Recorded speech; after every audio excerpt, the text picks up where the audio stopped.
They don't need to destroy you. They just need to make you feel something. Anger, shame, guilt, one emotional misstep, and you hand them the keys to your mind. Machiavelli understood long ago. The person who controls your emotions controls your fate. Your enemies won't always attack with force. They'll attack with feeling. They'll manipulate your loyalty, your fear, your hope. And the moment you react, you lose. But what if you didn't? What if their insults hit a wall? What if their praise meant nothing? What if your silence scared them more than your rage ever could? To be emotionally dangerous is to be unreadable. Not heartless, but precise. Not numb, but immune. This video isn't about feeling less. It's about controlling what others will never see. Because once you master your emotions, you become the one they fear. There is a lie that's been sold to you since birth, that to feel deeply is to live fully, that to care is to be virtuous, that emotional sensitivity is some kind of moral achievement. But Machiavelli would ask you, who benefits from your sensitivity? Not you. The more you feel, the more others manipulate. The more you care, the more others consume.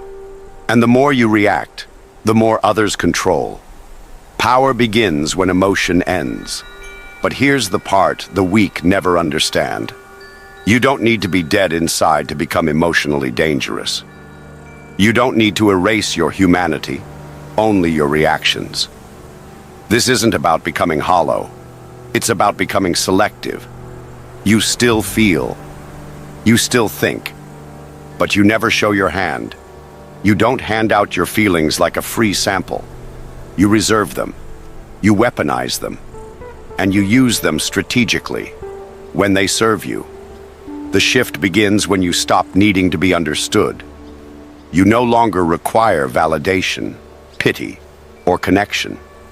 You don't live to explain yourself. You live to execute your vision. Because here's the truth Machiavelli whispered between the lines of The Prince. It is better to be feared than loved, if you cannot be both. And make no mistake, emotions make you lovable. But fear, that comes from control. And control comes from emotional mastery.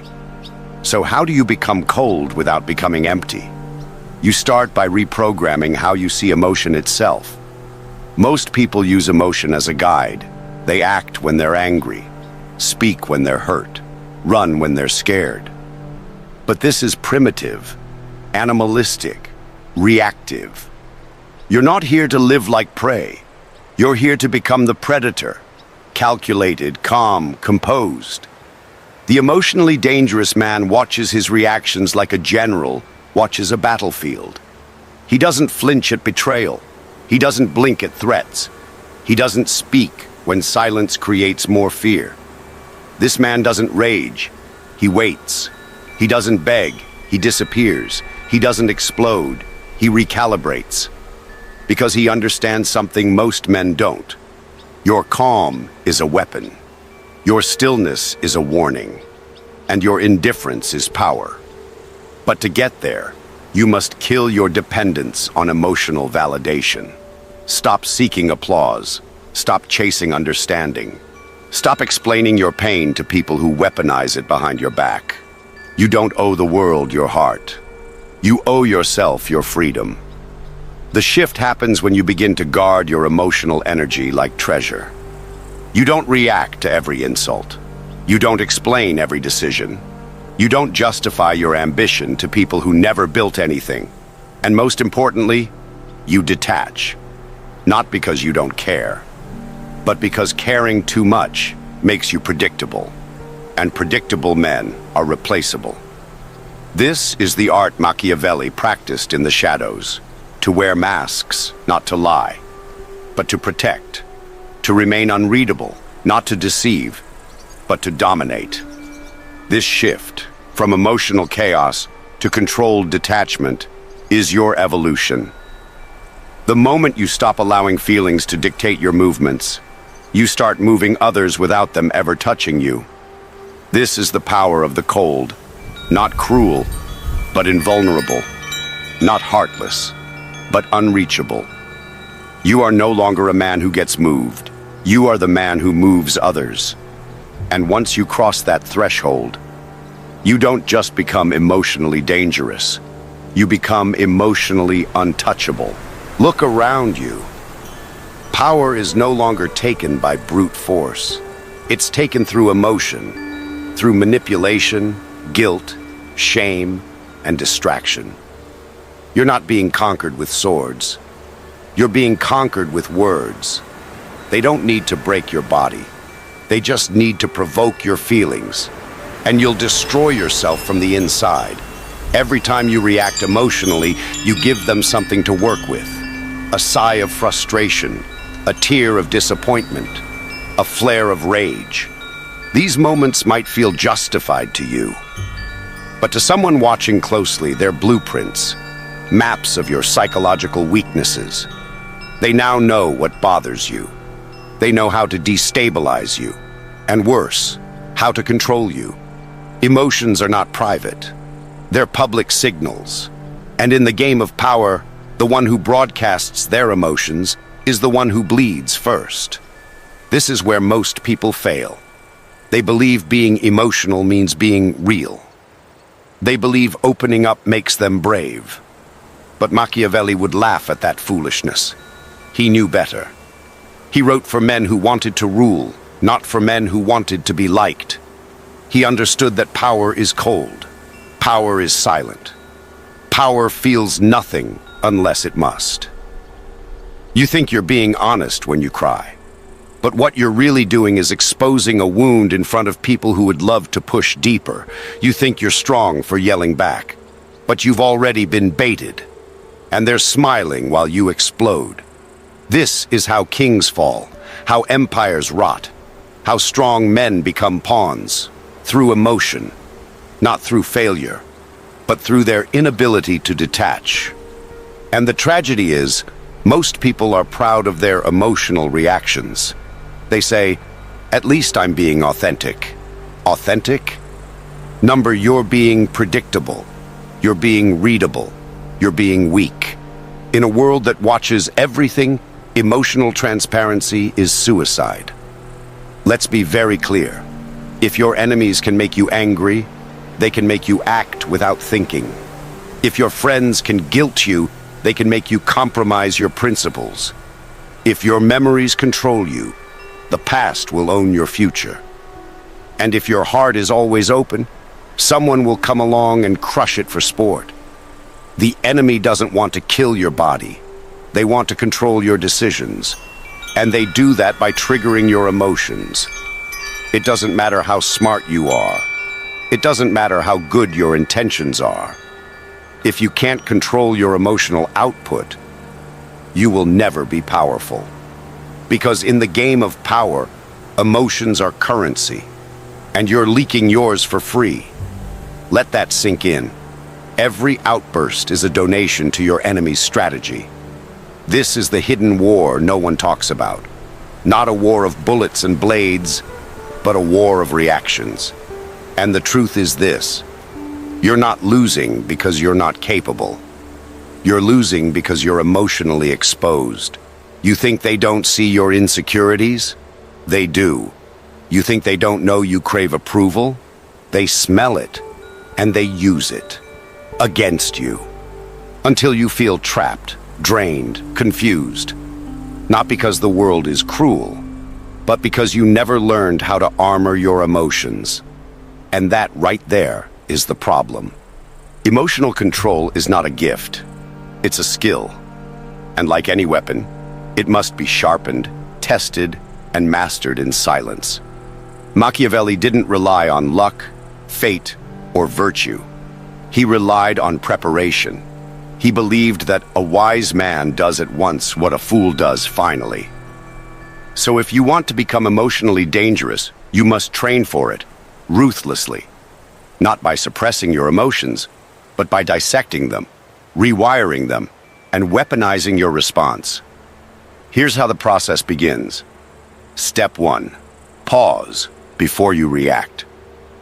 This is the first sign of power, stillness. When something provokes you, pause, not for a minute, not for peace, but to observe. Let your silence make them uncomfortable while they wait for your reaction. Study theirs. The longer you wait, the more power shifts in your direction. And most of the time, that pause will reveal the truth. You'll see their intention, their insecurity, their weakness. They wanted control. You gave them silence, and now they're exposed.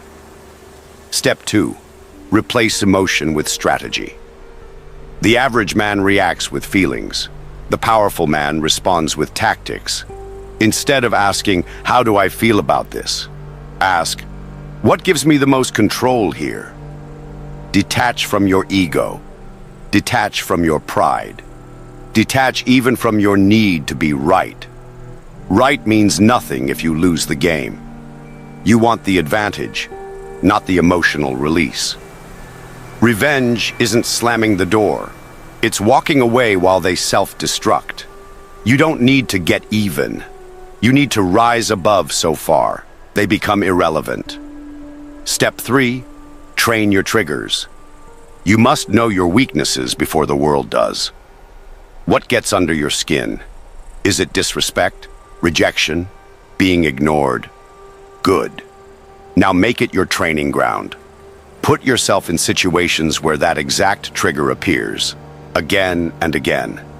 Not to suffer, but to dominate the feeling it brings. Let them insult you and stay calm. Let them lie and stay composed. Let them underestimate you and stay silent. Each time you refuse to react, the trigger dies a little. And soon, you'll find, nothing moves you unless you choose it. That is true power. Step 4. Control your facial expressions. The face is the battlefield. Machiavelli understood. Men watch for weakness in the eyes before they make their move. Your face must become unreadable. No twitch, no drop in posture, no change in gaze.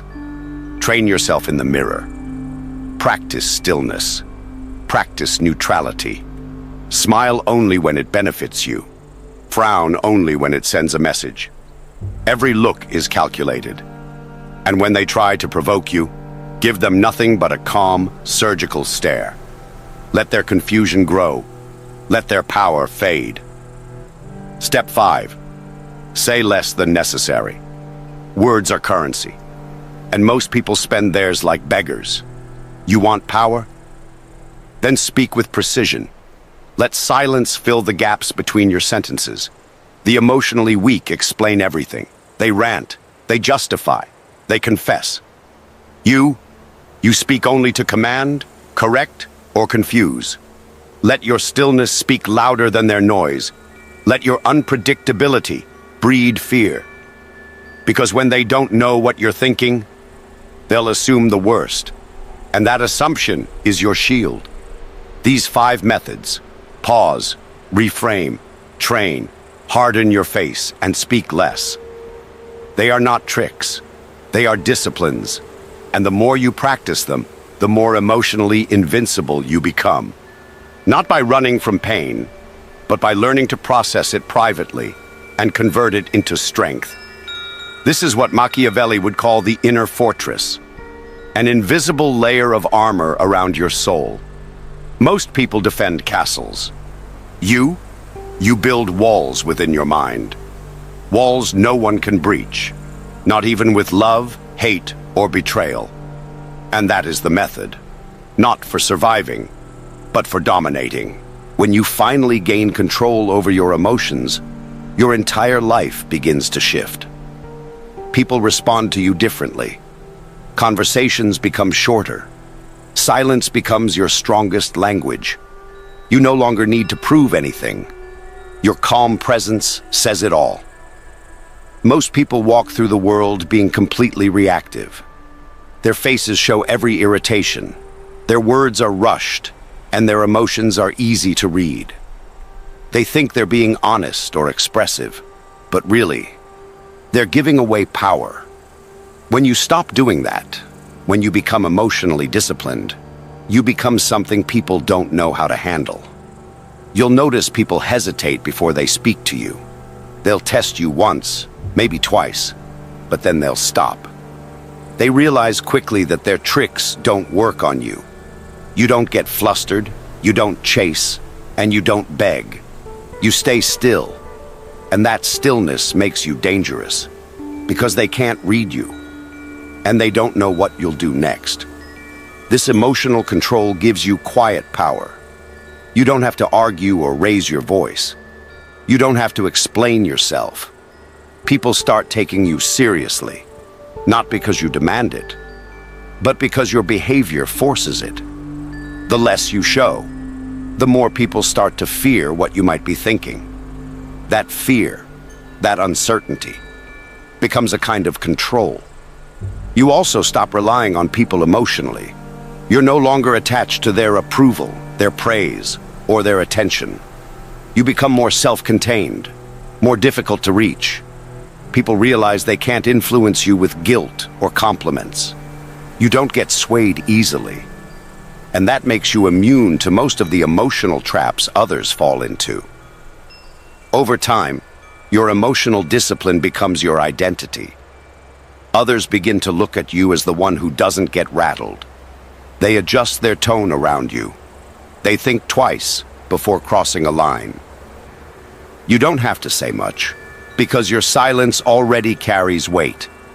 People who once underestimated you now become cautious. They realize you're not the kind of person they can manipulate or play games with. This is the transformation.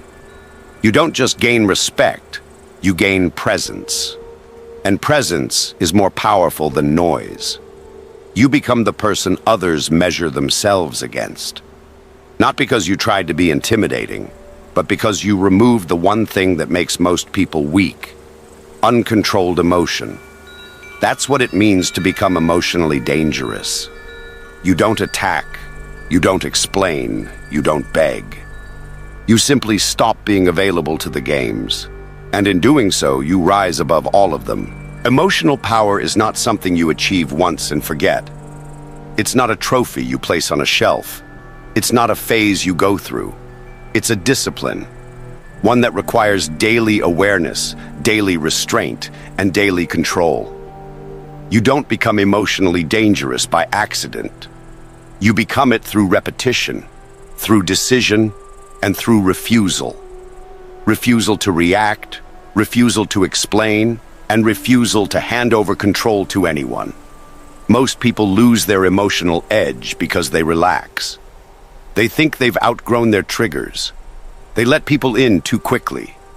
They start trusting without filters. And just like that, they go soft. Not physically, but emotionally. They react to disrespect. They explain when questioned. They let anger or sadness leak through their voice. And the power they once held quietly slips away. To maintain emotional power, you must remain in control of the most dangerous weapon you carry: your response. Your mind will get tested. Your patience will be challenged. Your values will be pushed. People will insult you just to see if you flinch. They'll lie to you to see if you beg for the truth. They'll ignore you to see if you break your silence. And every time you respond like the average man, you give them what they want: certainty, leverage, power. But when you respond with nothing, you take it all back. This discipline starts in the mind.